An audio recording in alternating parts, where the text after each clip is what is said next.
The night on the alien moon was quiet, almost too quiet, and Mark Hulley felt it the moment he stepped out of his small exploration pod. He had landed on this moon to map new land for future human missions, but something in the air made him feel watched. The trees around him glowed faint blue, and the wind sounded like soft whispers. Mark checked his scanner, but it showed nothing strange. Still, his heart beat fast. He took a slow walk through the glowing forest, trying to record the strange plants. Everything looked peaceful, yet every few minutes he heard a sound behind him, like a small stone hitting the ground. He kept turning around, but he saw nothing. The forest stayed still. Only the soft blue light moved gently with the wind. After 1 hour of walking, Mark heard something that froze him in place. It was not wind. It was not an animal. It was a small voice crying. The sound came from deep inside the trees. It was soft but full of fear, like a child trying to stay quiet. Mark felt a shock go through him. There were supposed to be tribes on this moon, but his mission report said they lived far from here. So who was crying alone in the dark? He followed the sound carefully. Stepping over glowing roots and thick leaves, the crying became clearer. It was a child, a very young child. Mark felt something pull his heart forward. He reached a large tree with broken branches lying around it. There, behind the roots, he saw her, a little alien girl, small and fragile, with silver skin that shimmered like water and eyes that glowed bright purple. She looked hurt and terrified. Her tiny hands covered her face as she cried softly. Mark slowly knelt down. He did not want to scare her. "It's okay," he said in a gentle voice. "I'm not here to hurt you." The girl looked up. Her eyes widened in shock when she saw a human. She had probably never seen one before. She crawled back, still shaking. Her clothes were torn, and her feet were bleeding. Mark lifted his hands, showing he had no weapon in them. "I won't harm you," he said slowly. "You're safe with me." But the girl suddenly whispered, "No. Run. They are coming." Her voice shook. She pointed behind Mark with pure fear in her eyes. Before he could turn, Mark heard a sharp sound, thwick. An arrow hit the tree next to his head. Another arrow flew past his shoulder, glowing dark red. Poisoned, he smelled it instantly. A bitter smell that burned his nose. 3 masked hunters stepped out of the shadows, their bodies covered in dark armor carved with sharp symbols. They raised their bows again, aiming not at Mark, but at the little girl. Mark's blood turned cold. They wanted the child dead. The fear in her eyes was real. She tried to crawl away, crying harder now. The hunters spoke in a rough alien language, but Mark understood their meaning just from their movements. They would not stop. The girl screamed. The bows snapped. The arrows flew. Without thinking, Mark moved. His body reacted before his mind could understand. He jumped in front of the girl and spread his arms wide, shielding her. With his own body, 3 poisoned arrows hit him. One pierced his shoulder, one hit his side, one buried deep in his back. The pain was instant and brutal. Fire spread through his blood. His vision shook, but he did not fall. He stood there like a wall, refusing to move, refusing to let anything reach the little girl behind him. The hunters stopped in shock. They had never seen anyone human or alien take poisoned arrows and remain standing. They whispered to each other, unsure what to do next. Mark turned his head and stared at them. With anger in his eyes, he did not understand why they hunted a child, but he understood that he would not let them touch her. He took 1 step forward. The hunters panicked and ran back into the forest. Disappearing into the darkness, Mark finally dropped to 1 knee. The poison felt like burning metal inside him. He could barely breathe. He looked back at the girl, who crawled close to him with shaking hands. Her eyes were full of tears and guilt. "Please don't die," she whispered. "You protected me. Why?" Mark could barely speak. He managed to say, "Because no child should face the night alone." Then his vision turned black. The last thing he felt was the little alien girl holding on to him, refusing to let him fall completely. The forest stayed Quiet again, but nothing about that night would ever be forgotten. Mark did not know how long he was unconscious when he finally opened his eyes. The world around him was blurry and full of moving colors. He felt cold stone under his back and a soft light above his face. His whole body burned with pain. It felt like fire was trapped inside his blood. He tried to sit up but fell back instantly. The poison arrows had gone deep, and he could still feel the poison spreading inside him. His vision slowly cleared, and he saw a small shadow sitting near him. It was the alien girl. Her eyes were red from crying, and her small hands were glowing faint purple as she pressed them gently on his wounds. "You are awake," she whispered. Her voice was weak, but it was full of both hope and fear. Mark looked around and realized he was inside a cave. The walls sparkled like tiny stars, and warm air moved gently through narrow cracks. The girl had dragged him here, or maybe guided him little by little. He was surprised he was still alive. "Who are you?" Mark asked softly. He did not want to frighten her again. "My name is Lyra," she said. I am not just a child." Her voice shook in a strange way, as if she carried secrets far older than her age. "I am the daughter of our queen," she added. "My people call me the Moon Heir." Mark stared at her, shocked. A royal child, a princess on this alien moon. No wonder the hunters were trying to kill her. But why? Why hunt someone so small and innocent? Lyra looked down, afraid to meet his eyes. "They want to take the throne," she whispered. "If they remove me, their leader will claim the crown."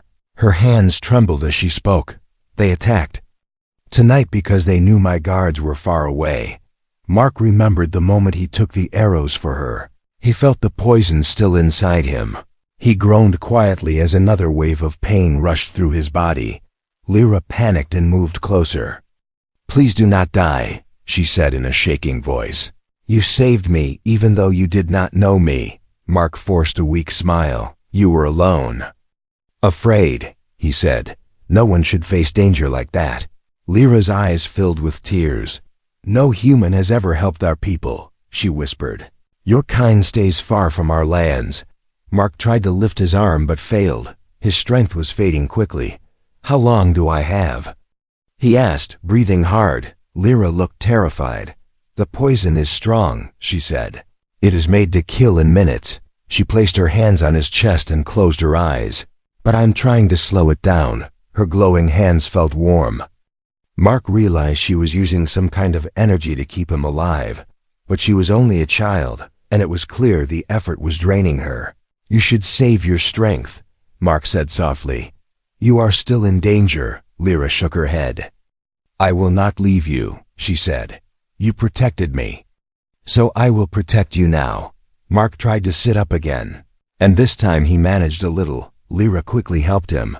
"I need to get you to my mother," she said. "She has healers who can remove the poison." Mark looked toward the cave entrance. "How far?" "Across the silent forest," Lyra replied, her voice lowered. "It is full of creatures, and the hunters may still be near." Mark took a long breath. His body felt heavy, but his mind was clear. He could not stay here. The hunters wanted Lyra dead, and they would not stop until they found her. "Help me stand," he said. Lyra nodded and pulled gently on his arm. It took all his strength, but he finally stood up. His legs shook. The poison burned, but he did not fall. Lyra looked amazed. "You are strong," she whispered. "No warrior in my tribe could stand after that poison." Mark gave a weak laugh. "I don't feel strong," he said, "but I can still walk." They moved slowly through the cave and reached the outside forest again. The blue trees glowed brighter now, as if warning them of danger. Lyra stayed close to him, holding his hand to guide him through safe paths. Every step was painful. Every breath felt heavy, but Mark kept going. He looked down at the small girl walking beside him, her eyes full of courage she did not know she had. He realized something then. Saving her was not just saving a child. It was saving the future of a whole world, and that world would remember this night forever. Mark and Lyra moved slowly through the glowing forest. Every minute felt like a battle for Mark. The poison inside him spread through his blood like burning smoke. His vision shook, and sometimes the world became dark for a moment, but each time, he felt himself falling. Lyra held his arm tightly and pulled him back. "You must stay awake," she whispered again and again. "If you sleep, the poison will win." Mark nodded weakly. He knew she was right. He forced himself to look ahead. Searching for danger, the blue trees swayed softly, but the shadows between them felt alive. Animals with bright eyes watched from the dark. Strange insects floated in the air like drifting lights. A low growl echoed from time to time. Lyra kept her head close to Mark's arm, guiding him away from unsafe paths. "You know this forest well," Mark said, breathing hard. "I grew up near it," she answered, "but never walked alone inside it. Until today." Her voice trembled slightly. She was trying to be brave for him. After some time, Mark stumbled and fell to one knee. The pain was too strong. His heart beat unevenly. His breath turned cold. Lyra knelt quickly beside him. Her hands glowed as she pressed them against his chest again. Warm light filled his body, slowing the poison for a few more minutes. But Lyra looked exhausted, her glowing hands shaking. "You cannot keep doing this," Mark said softly. "It's hurting." It does not matter," Lyra whispered. "You saved me." "I will save you."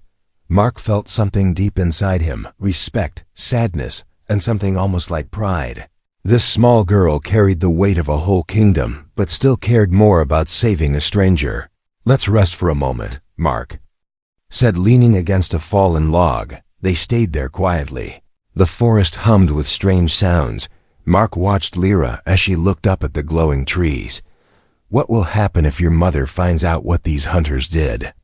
he asked. Lyra lowered her eyes. "My mother is strong," she said, "but she has many enemies."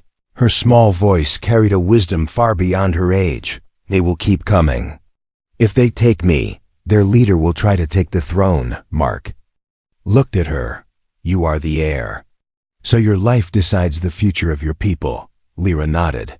"That is why they want me gone." Mark felt a wave of anger. How could anyone hunt a child for power? He placed his weak hand on her shoulder. "I won't let them have you," he said. Lyra's eyes softened. "No one has ever said that to me before." Mark tried to stand again, but his legs shook hard. He coughed, feeling pain shoot across his chest. The poison was winning, and he knew it. Still, he pushed himself up. "We need to move," he said. "If we stay here, they will find us." They walked deeper into the forest. Time passed slowly. Hours felt like days. A cold fog rose from the ground, and strange blue birds flew above them in circles. Mark's steps became slower, his breath short, his vision dim. At one point, he leaned against a tree and whispered, "How far is your home?" Lyra looked around carefully. "We are close to the silent river," she said. "Once we cross it, my mother's guards can find us." Mark pushed himself forward. The idea of safety gave him a small burst of strength. But suddenly, a loud crack echoed through the forest. A broken branch, footsteps, voices. Lyra grabbed Mark's arm tightly. "They're here," she said in a shaking whisper. Mark turned around. 3 new hunters appeared from the dark, dressed in the same sharp armor as the ones before. Their masks glowed red. They moved silently like shadows. Their bows were already raised. Lyra stepped behind Mark again. Her hands trembled as she gripped his shirt. Mark knew he could not protect her like before. His body was weaker now, his strength almost gone. One hunter shouted something in their language, pointing at Lyra. Another raised a long spear. They were coming fast. Mark took a deep breath. His heart pounded. He pushed Lyra behind a tree, whispering, "Run when I say." "No matter what, no." Lyra cried softly. "I will not leave you. You must," Mark said, his voice shaky but firm. "If they take you, everything ends." The hunters approached. Mark stood tall even though his legs barely held him. He picked up a fallen branch, the only weapon he could find. It was weak, but he held it like a sword. The hunters laughed to them. He looked like A dying man trying to fight fate, but Mark did not care. He had made a promise to protect the child. He raised the branch as the hunters stepped closer. Lyra hid her face, crying silently. The forest grew darker. The wind stopped. Time felt heavy. This was the night Mark Halley became more than human. This was the moment that would echo across years, across tribes, across galaxies. But neither Mark nor Lyra knew that yet. They only knew one thing. They had to survive the next few seconds. Asterisk. The hunters closed in slowly, their steps quiet, but full of confidence.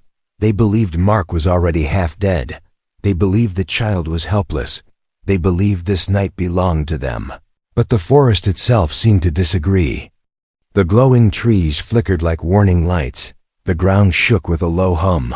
Even the birds above circled restlessly, sensing danger on both sides. Mark held the weak branch with trembling hands. Every breath felt heavy. Every heartbeat felt slower than the last. The poison pulsed through his body like hot waves. Still, he refused to drop the branch. Lyra stayed behind the tree. Her small hands pressed over her mouth. She did not want to cry out. She did not want to distract him. But she was shaking from fear and guilt. The hunters stepped closer, their red masks glowing like small fires in the dark. One raised his spear, ready to strike. Mark tightened his grip on the branch. He had no strength left. He knew he could not win this fight. But he also knew he could not take a single step back. If he fell, the child would fall with him. Just as the spear moved forward, a deep roar echoed through the forest.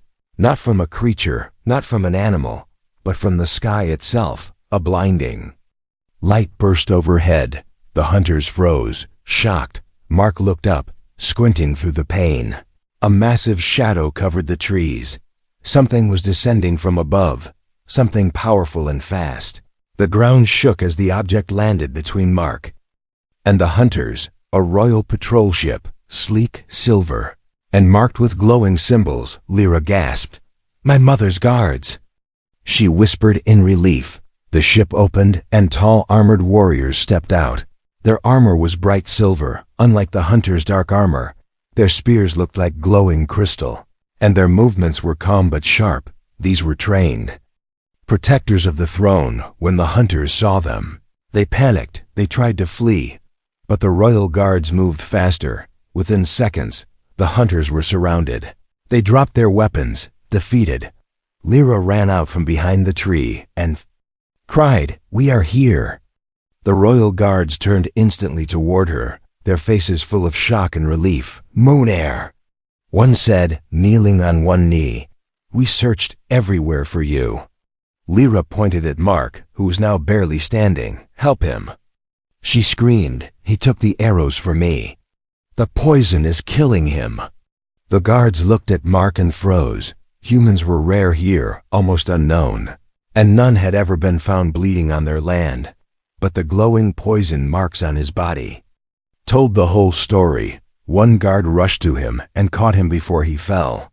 Another guard removed a small crystal vial from his belt.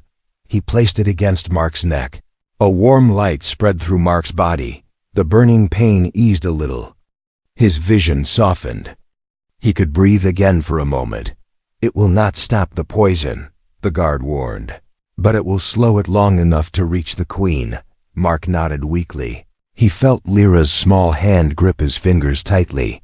"You will live," she whispered. "I promise you will live." The guards lifted Mark onto a floating stretcher. Lyra climbed beside him, refusing to leave his side. The royal ship rose into the sky. The forest shrank below them. The glowing trees became tiny blue dots.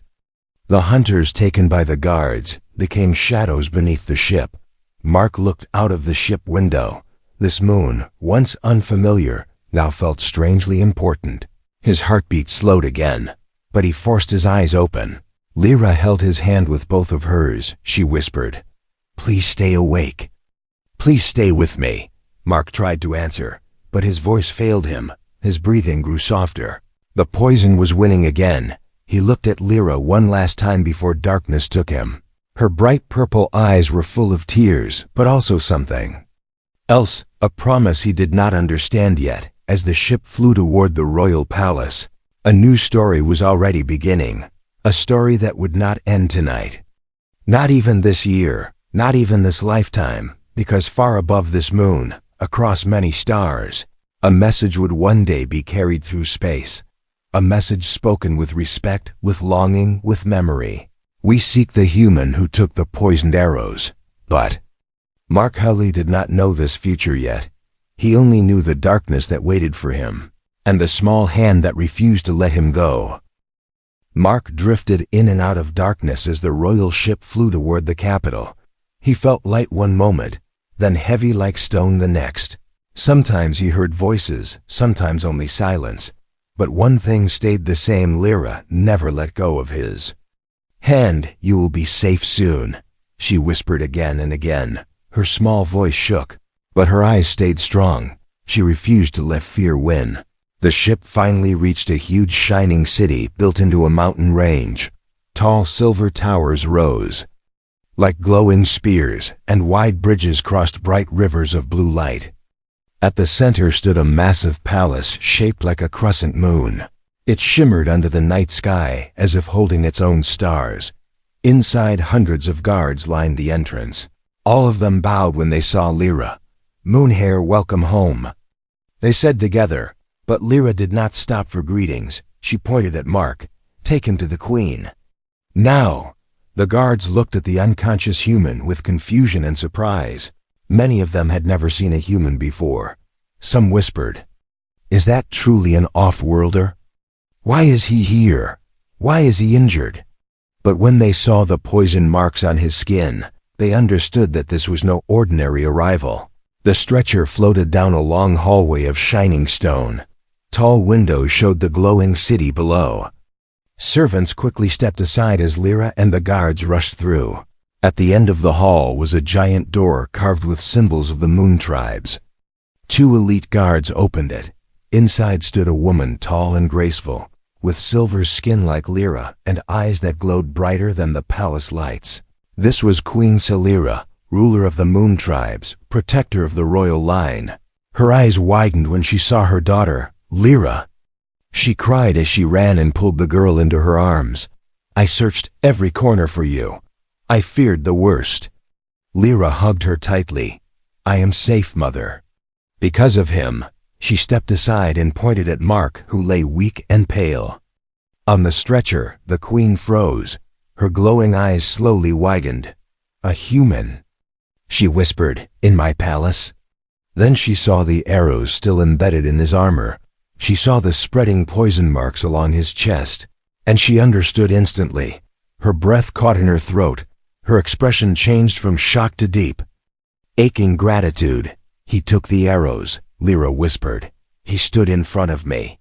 He saved my life." The queen stepped forward. She looked at Mark as if seeing something rare, something sacred. "Bring the royal healers," she commanded. Her voice echoed like thunder through the hall. "Prepare the moon chamber. We must remove the poison." A dozen healers ran in, each carrying glowing tools made of crystal and soft white light.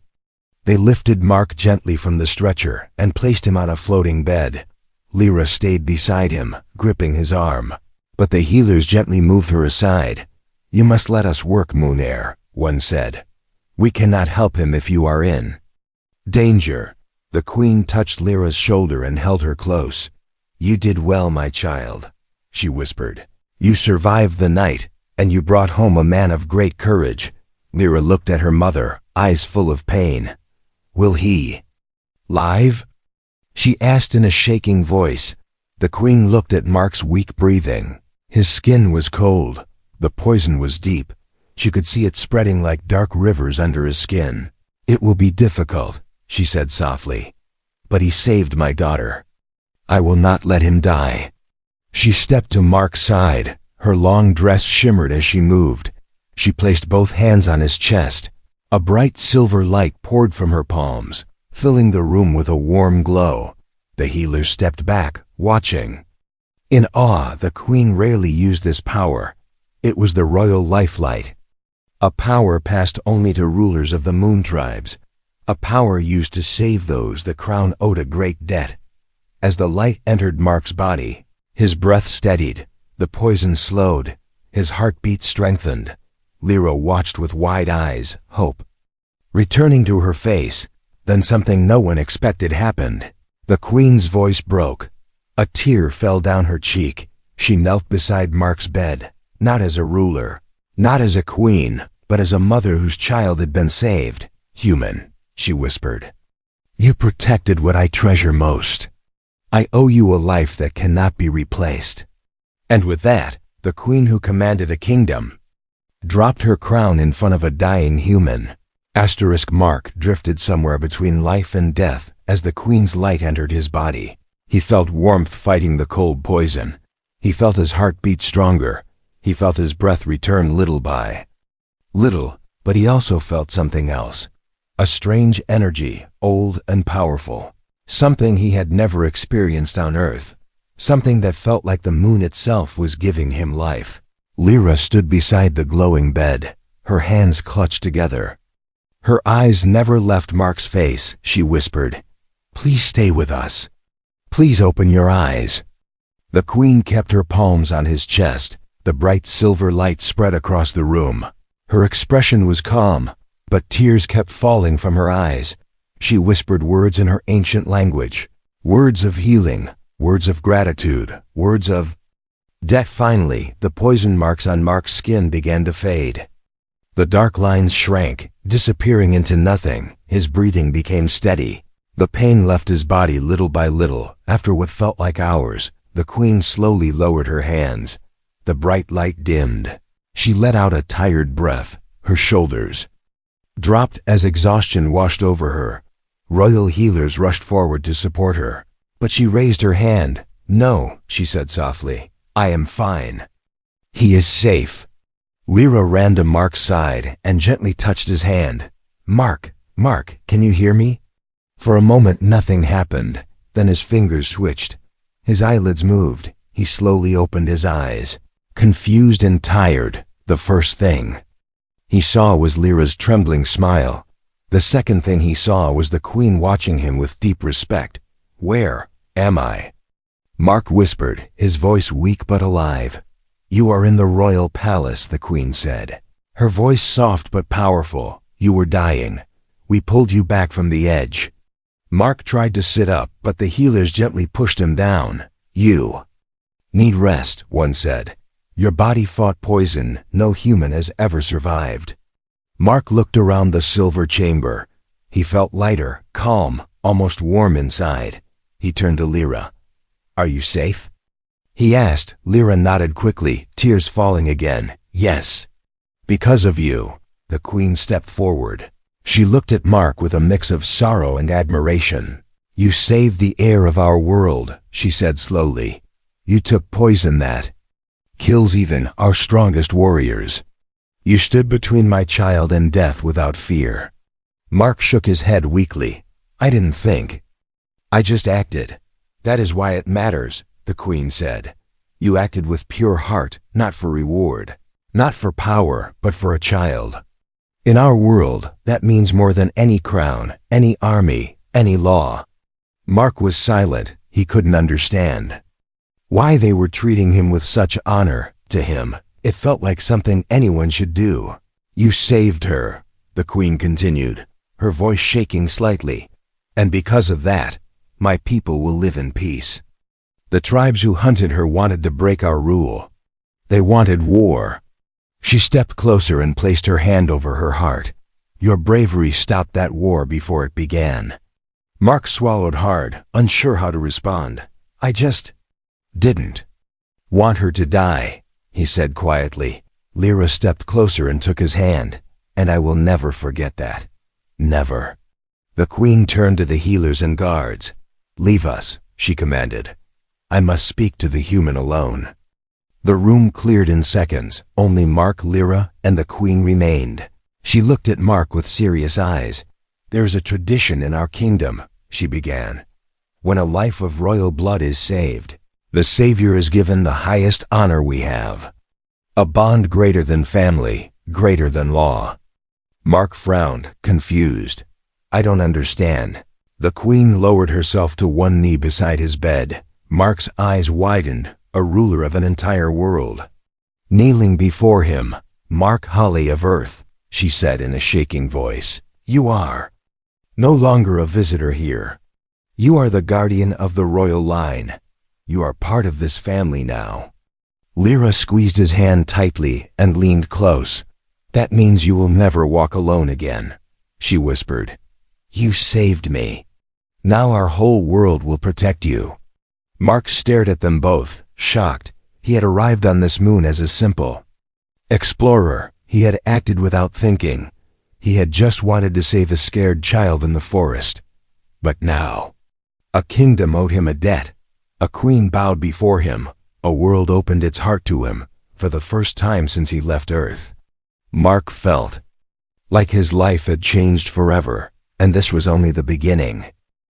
30 years passed like distant stars drifting across the sky. Time changed the Moon Kingdom. Time changed Earth. And time changed Mark Holly in ways no human had ever experienced. After the queen saved his life, Mark stayed in the palace as the guardian of the royal line. He trained young warriors. He studied their language. He walked their lands. The people respected him deeply. He spent years helping them build peace between tribes. But humans do not live as long as the moon people. Even with advanced medicine, even with royal healing, Mark aged slowly at first. Then faster, his hair turned gray, his steps became softer, his hands shook sometimes. Lyra, now a grown woman, watched him with sadness hidden behind her bright eyes. She became stronger each year. Her voice carried power, her presence filled the palace, and when the queen grew old, Lyra became the new queen of the moon tribes. On the night she took the throne, she looked at Mark and whispered, "You protected me when you were strong. Now let me protect you as you grow old." But Mark smiled gently. "You owe me nothing," he said. "You were a child. I did the right thing, that is all." But in Lyra's heart, it was never just the right thing.